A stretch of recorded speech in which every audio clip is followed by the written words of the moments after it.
एक वीरान जंगल के अंदर बैठा बाबा जिंदा पीर का खलीफा, जिसकी तकदीर बंद हो यहाँ खुलती है, जिसकी शादी रुकी हो यहाँ पक्की हो जाती है।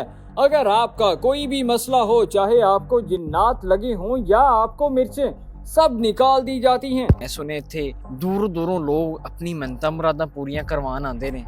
ਇਹਦੇ ਵਿੱਚ ਕਿੰਨੀ ਸਦਾਕਤ ਹੈ। ਤੁਸੀਂ ਦਮ ਦਰੂਦ ਕਰਦੇ ਹੋ ਕੀ ਕਰਦੇ ਹੋ? ਲੋਕ ਆਉਂਦੇ ਨੇ, ਹਰ ਕਿਸਮ ਦੇ ਆਉਂਦੇ ਨੇ। ਕਿਤੇ ਸ਼ਾਦੀ ਨਹੀਂ, ਬੰਦਿਸ਼ ਹੋਈ ਹੈ, ਕਿਤੇ ਉਹ ਆਂਦੇ ਜੀ ਉਹ ਸਾਨੂੰ ਪਲਾਟ ਨਹੀਂ ਮਿਲ ਰਿਹਾ, ਕਿਤੇ ਉਹ ਕਹਿੰਦੇ ਜੀ ਕਾਰੋਬਾਰ ਠੱਪ ਹੋ ਗਿਆ, ਕਿਤੇ ਉਹਦੇ ਘਰ 'ਚ ਜੀ ਉਹ ਮਸਲਾ ਹੈ, ਰਿਸ਼ਤਾ ਨਹੀਂ ਹੋ ਰਿਹਾ। ਜਿਸ ਬੰਦੇ ਦੀ ਸ਼ਾਦੀ ਨਹੀਂ ਹੋ ਰਹੀ, ਕੋਈ ਮਸਲਾ ਮਸਾਇਲ ਹੈ ਪਸੰਦ ਦੀ, ਅੱਜ ਕੱਲ੍ਹ ਬੜੇ ਮਸਾਇਲ ਨੇ ਪਾਕਿਸਤਾਨ ਵਿੱਚ, ਬੜੀ ਦਰਬਾਰ ਨੇ, ਬੜੇ ਪੀਰ ਸਾਹਿਬ ਇੱਥੇ ਮੌਜੂਦ ਨੇ ਪਾਕਿਸਤਾਨ ਵਿੱਚ, ਉਹ ਆਪਣਾ ਮੰਜਨ ਵੇਚ ਰਹੇ ਨੇ। ਕੀ ਕੈਨੇਡਾ ਵੀ ਦਰਬਾਰ ਹੈਗਾ ਪੀਰ ਸਾਹਿਬ? ਪੀਰ ਸਾਹਿਬ ਮੈਨੂੰ ਇਹ ਦੱਸੋ ਕਿ ਇੱਥੇ ਇਸ ਵੀਰਾਨ ਜਗ੍ਹਾ ਵਿੱਚ ਬੈਠਣ ਦੀ ਕੀ ਵਜ੍ਹਾ ਹੈ? ਹੁਕਮ ਆਇਆ ਸੀ ਜਾਂ ਵੈਸੇ ਬਿਹਤਰ ਜਗ੍ਹਾ?